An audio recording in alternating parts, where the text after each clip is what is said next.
mind us having tea in our interviews? Not at all. So when it comes, and we'll drink it. Okay. Is that good? Sure. Okay, good. It's like real life. It's like real life. But We're with just tea. chatting. It's really you. It's really me. And we're. Thank you so much. Thank you. It's a David. Yeah. Sorry. Yeah. It's not. It's set in the early 90s. Yeah. I thought you meant like back in the day, in the No, 40s. Yeah. Yeah. No, I start in a couple of weeks. So you have all that going on in your head. Yeah. I mean, it's really. Yeah. She's a real person, so I've spent time with her. So she's a great character. She's a historian, and this guy David Irving sued her for libel, and there was this David Hare's written this great screenplay. It's great. It's really great. And she's from Queens, and she ends up in London, and she's what is this, Dickens? You know, she's like a fish out of water. It's a wonderful story, but obviously it's about something. It's a participants paying for it, and so it's a really important story. Yeah. But I suppose I'm coming at it I'm just thinking of like getting in her skin, and she's one of those people who it's her character that led her to do what she did, anyway.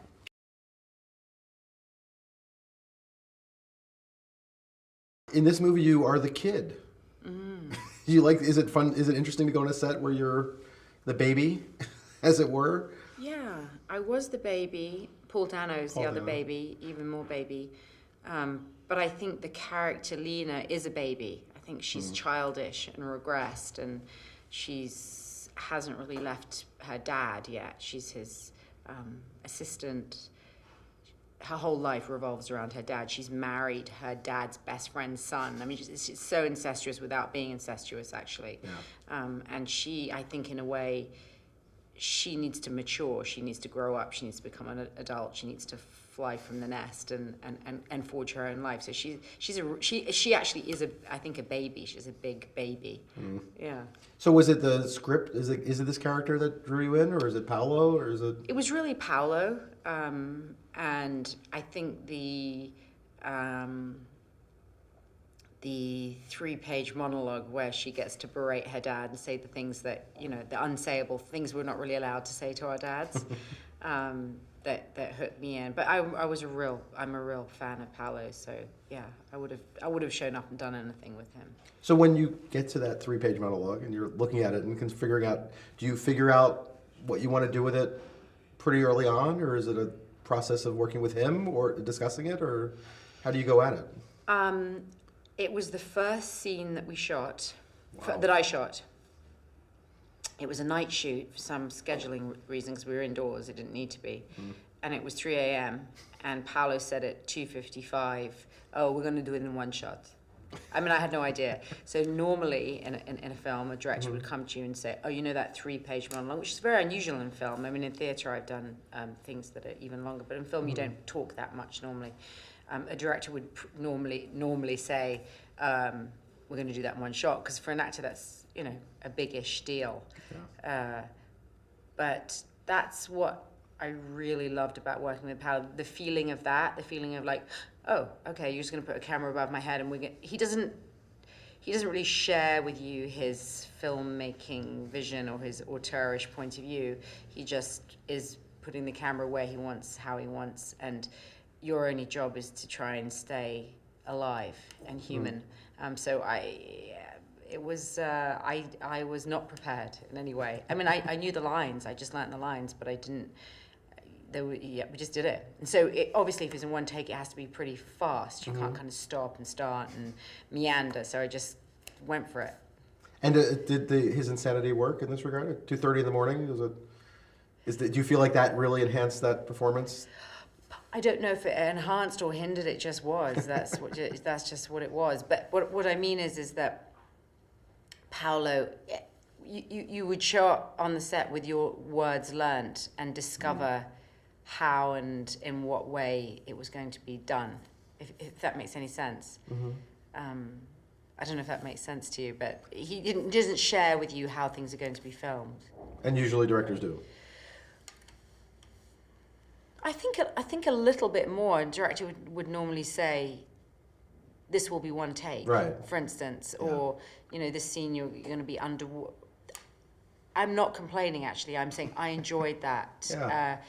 Because life's like that. You don't know that feeling of insecurity and vulnerability and being out of control and not in charge is how life feels. And is walking the tightrope still a big part of acting for you? It's everything. So It's you all want of every it. time? Yeah, I do. Yeah. So have you done many jobs where you feel kind of secure and I know what I'm doing, I can just walk through this one? Definitely not recently. No, recently it's been delightfully tightrope-ish. So you're just finding better material, or just being more selective about what you choose to do or how you choose to do it? I think coming out of youth and personally and having more experience, I now do know what kind of things it is I want to do. But that's a really recent thing, I think. You also spent more time on stage in the last couple of years. I did a play. Yeah. You did too. You did the Cat on a Tin Roof also. I did. Oh, I see. Yes. Yes, I did. you did not Sorry, Cat on a Tin I Roof. did. You I did, did Streetcar. Streetcar. I did Streetcar and I did Betrayal. Yes. Just minutes ago. Yeah. You're right. It wasn't that long ago. Yeah. So when does that choice change the dynamic of the work in general, or is going back to the theater and investing so much in that, and so much of your time in that? I just would like to do both, film Okay. and both are good. Yeah. It's just interesting because it does seem like you're making more aggressive choices than you. I mean, there was a period where it seemed like, you know, people were trying to make you the world's biggest movie star, and now it seems like you're picking just the great roles and just doing the great roles, and some are bigger and some are smaller. I think that's very accurate. Yeah, I know who it is I want to work with. So doing a supporting part with Paolo or a supporting role with Yorgos Lanthimos, which were the two first films I did last year. Yeah, so either you know smaller roles with great auteurs who are really thinking outside the box that you get to go on a journey with, or great leading roles. Yeah, I'm more aware. I mean, that's the thing about having experience, I guess. You get to figure out where you want to spend your time, which is a delightful feeling to have. I'm enjoying it. And both movies are set. Lobster and this are both set kind of in a spa of some kind. Yes. Except that you spent most of your time in the woods, I guess. Yeah, mucky in the woods. On Lobster. Yeah. There is a weird correlation, I think, between these two movies. I'm not sure exactly if I know what it is yet. Yeah. But I've been thinking about it. There's something about transition and change and trying to find your own life and trying to live an original life. I mean, in Lobster, it's everyone's in a kind of a cult, aren't they? And to how do you leave the cult? How do you leave the dominant ideology and do something original? I think he's made a really original film about how impossible it is to be original. That's what I think. That's where I'm landed at the film about Lobster. But so is it different kind of fun to do something that's kind of an absurdist comedy like that than to do something that's kind of a straight, or is it still just playing reality? Well, I mean, no, Lobster's very, very different. I mean, I would say Lena in Youth, I feel like she's very flesh and blood and to me, she just felt like a real person with certain problems and hopes and fears. Whereas Lobster, no, it was set in a universe which has rules that govern it that are not anything that I've ever experienced. So that was sort of coming to the set as more of a blank slate, and just Yorgos is very keen on a very, very internal, very minimalist, particularly for my character, very internal, minimalist, kind of incredibly delicate, the opposite of pyrotechnics and technical, a great technical kind of firework display. It was very, very minimal. I loved it. It was properly terrifying to do as an actor. It was very, very scary. And I guess you've seen the film? Yeah. So were you surprised by what the film turned out to be? Yes, yeah, completely surprised. Yeah, same with Youth. I mean, they're both very surprising, just because you don't know what's in the director's head. You can't tell what's happening when it's just not a straight ahead drama where there's a wide shot, two shot, and two over the shoulders, and it's telling a story with forward momentum, which is linear and has an arc and a they're just following really different. They're just very, very different narrative shapes and forms. Yeah, I love them both. Yeah, I do too. I'm very frustrated by The Lobster's how it struggled to get distribution in the United States. I guess it's finally coming, but. Oh, did it struggle? I didn't know. It did. They did not find it. I think they finally found a distributor. Oh, really? Last month. Oh, that's good. It's coming out in the spring, but it's like, cool. To me, it's an iconic film, actually. I think it's it'll last a long time. Yeah, it's completely uncharted waters, isn't it? Yeah. Something really, really new. And how wonderful is Colin Farrell in it? He's really... Everybody, really. I mean, it's like so many of those performances are unexpected. And the idea, obviously, is insane and yet brilliant. Yeah, yeah. So it's a challenging movie, but I think... which is why I guess they're afraid they don't know how to market it, but... Sure, yeah. But I think it's finding its friends, I think, out there. Yeah. And there will be many. Yeah. I don't think I've ever talked to you about why you started acting. How old were you when you became an actress? I didn't really start doing it until I was at university.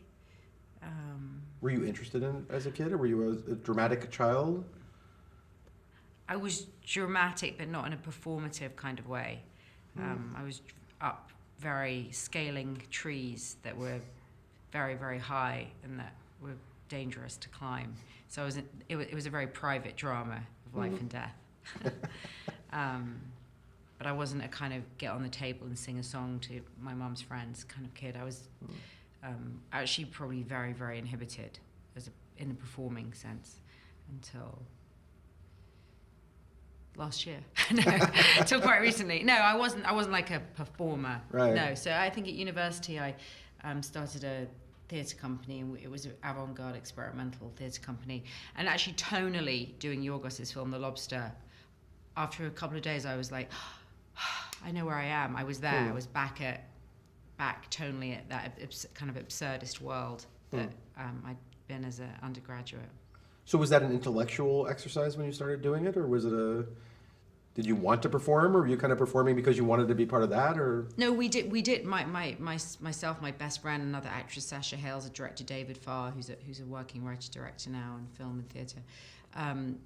We felt like, because we were all 18 and people were putting on The Cherry Orchard and Othello, and we were all 18, and it was kind of preposterous because we were playing 80-year-olds and 20-year-olds and, with just the same age. So we decided to write our own plays, and we'd been to Eastern Europe a lot and seen the very late, the last play of a Polish theatre director, Cantor, and we'd been traveling around Budapest and Czechoslovakia, and we were opened up to a completely different kind of, it was sort of a non-naturalistic theatrical style where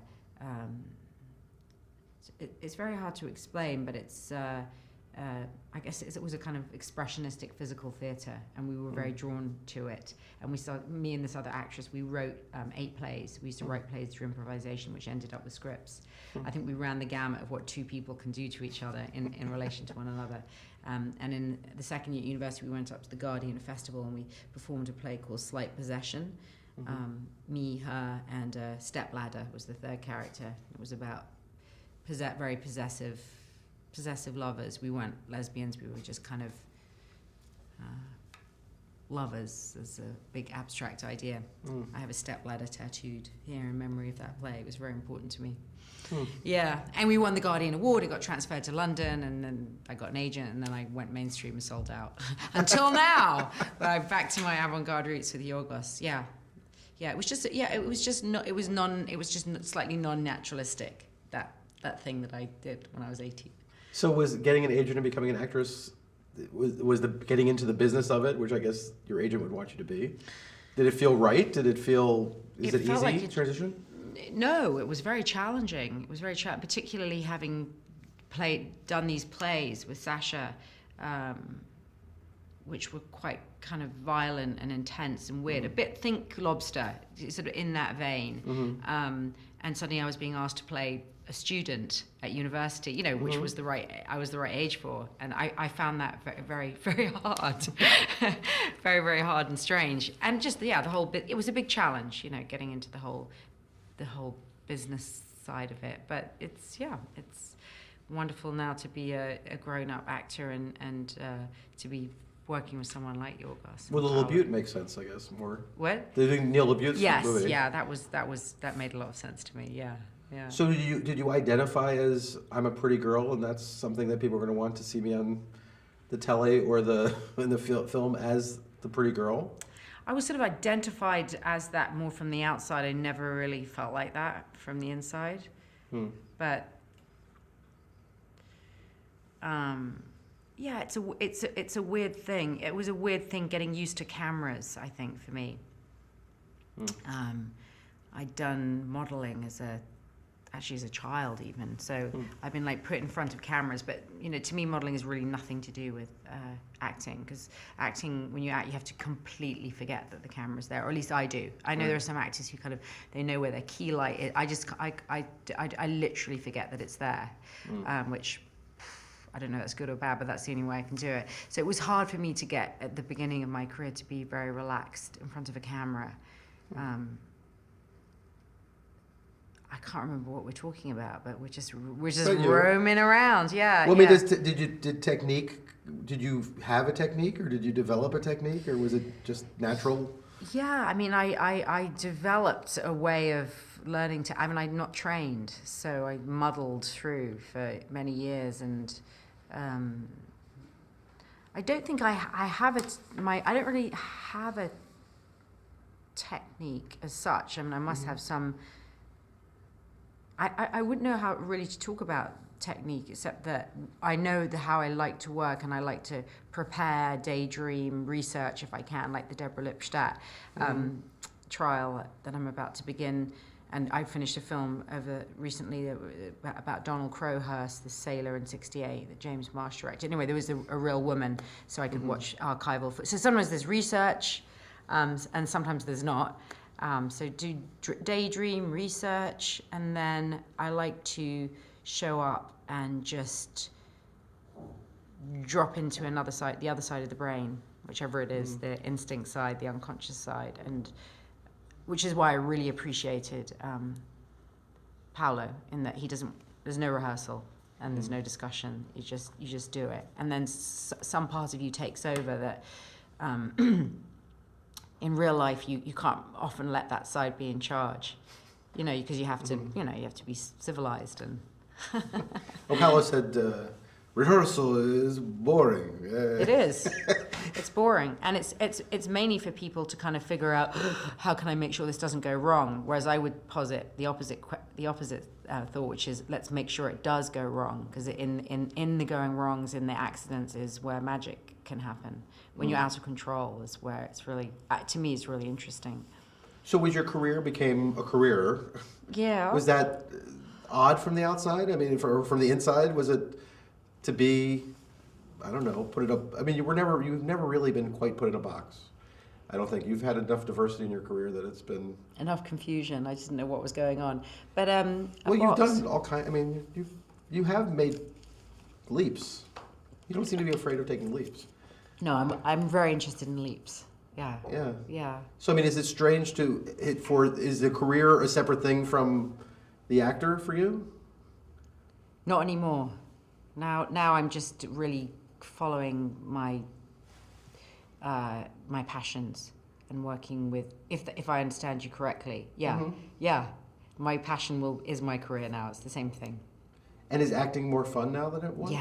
Yeah, it's really, really, really. I've been really enjoying it. Yeah.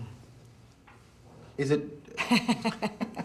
No, it's good. I mean, yeah. It's funny. I realized I never talked to you about how this all developed, and it sounds like it developed in a way that was just organic and not particularly. I mean, for somebody who's had so much success, usually there's a little more structure or a little more intention, I guess. Yeah. No, there wasn't too much structure. Do you reflect back much? Do you look at old things you've done? Do you mind watching your work? I don't look back at, no, not very interested in it. Yeah. Do you avoid it? No, it's very easy not to see it. Yeah, I don't. No, I'm not. I don't have a phobia about it, but I'm not that. I'm really interested in what's to come. And you like to work? I'm really enjoying it. But I mean, you like to work a lot, it seems like. Is that... Yeah, recently I took a little time there where I wanted to be at home with the family and not travel. But yeah, no, I've just finished 5 films in a row, and I'm about to start another 3. Yeah, so I'm really enjoying it, and I've started producing and developing, which is something I'm enjoying so much. What is it about you like? Because I mean, I'm not a producer in that I wouldn't know how to raise finance or line producer or anything like that, but I'm optioning material that novels, memoirs, and finding writers to adapt them, and working with writers it's a great joy. I'm not a writer, but I'm a good, at this point I'm a good reader, and I think I can develop material, so I'm loving it. Yeah. So you're finding stuff that you never expected to really... Oh, we're getting tea. Oh, fabulous. It's like England. Yeah. Tea is happening. Yeah. Thank you so much. I'm going to try not to die. And David, if you want me to take that from you, let me know. Because I know you don't have an apple box. I'm willing to fake it. Okay. So working with writers has been exciting for you. Yes. And as an actor, I guess you don't really see the writer very often, normally. No, I mean, sometimes they're on the set a little bit. Scott Burns was on the set of this untitled Donald Crowhurst film, which I just finished, and he actually wrote some great little lines and speeches on the hoof on the day, which were great. But no, yeah, normally you find a script in a finished state and you agree to do it or not. This is a really different journey. This is finding a piece of material and developing it until it's a script that's ready to get financing and be made. So do you have any urge to go back to writing yourself? No, because I wasn't really a writer with a pen. We used to write through improvisation, kind of how Mike Leigh arrives at his screenplays. So He's doing okay. Oh, incredible, incredible. Oh yeah, I'm not knocking it. It's amazing. But I mean, he gets actors to improvise, and that's what inspires his writing. I would get too lonely in a room on my own. And so I guess you would probably enjoy a Mike Leigh journey at some point. I would like to go on a journey with Mike Leigh. Yeah, I'm a big fan. Yeah, I love Mr. Turner. Actually, Tim Spall is going to be my adversary in this Deborah Lipstadt film, Denial. He's going to play the Holocaust denier. Yeah. So do you feel like you're in a group? I mean, in terms of British actors, do you have a clubhouse? No. Talk to each other? No. But I mean, you've worked with a lot of people. Do you feel connected to everybody? I mean, I feel connected to the people I work with. Colin Firth, who I just worked with, I feel very connected to. Ray Fiennes, I'll always feel connected to. Trying to think who the other... Michael Shannon, I worked with at the beginning of the year, feel very connected. Yeah, once you work with people, you do. Susan Lynch, as an Irish actress, I feel very... Yeah, but I'm not in a club, no. No. So it sounds like you put you remember, you have your relationships for a while, and then you move on to your next year of work. Well, I think all actors are like that because we're always, we're so itinerant that I think actors are people, you might not see them for 5 years and that you can just pick up where you left off. We all have that sort of gypsy nature. Yeah. So is there anything you haven't done that you desperately want to do? So much. I feel like I've just started. Yeah, so much. But is it specific, or is it just kind of like, I know that there are other mountains to climb and I'll find them as I go? I mean, do you want to do a musical? Do you want to do No. That was a quick answer. No, I don't want to do a musical. It's not about genre. It's about, she said with great disdain, it's not about genre. So I really hurt myself there. It's about... Marvel just hung up the phone. It's so sad. What? Marvel just took you off the list. Yeah. No, it's not about genre. Yeah, it's about, characters, about finding complicated, difficult, unruly women with appetite. Yeah. So, this is of course the age where women complain that they're having a hard time finding things to do, but you seem to be fine, having no problem with that, really. I feel like I'm finding the best roles I've ever found. Yeah. And it sounds like do you feel a fully formed now? Like you've now accelerated into the next thing? What does that mean? Sorry. The next generation. It sounds like you've taken a step in your life in the last few years, and you're now kind of in a different place. I think I just know 10 years ago, people asked me, why don't you produce, why don't you develop material? You know, you went to college, you've read books. And I love the idea of it, but I just didn't know what I wanted to do. I couldn't think of anything. Whereas whatever has happened in the last decade, I suddenly just know what I'm interested in. So that's a good feeling to have. I used to be just interested in all sorts of different things, and they were very bit all over the map. Whereas now I really, you know, I read a book and I think I want to spend my energy making this into a film. So it's just great. It's a really good feeling to have. And so back to youth. Oh yeah. Was there that scene you did that was your first scene out of the box? Was that the hardest thing you had to do in this movie, or did it change as it went?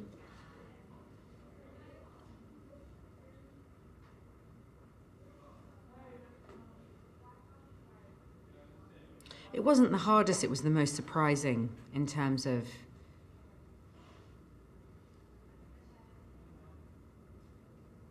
there's going to be a camera above your head and you have to do it in one go. That was a very surprising thing. It's not really hard because, as you see, I know how to talk. I can speak, so it just was speaking. I loved it because it was it was like being on a roller coaster.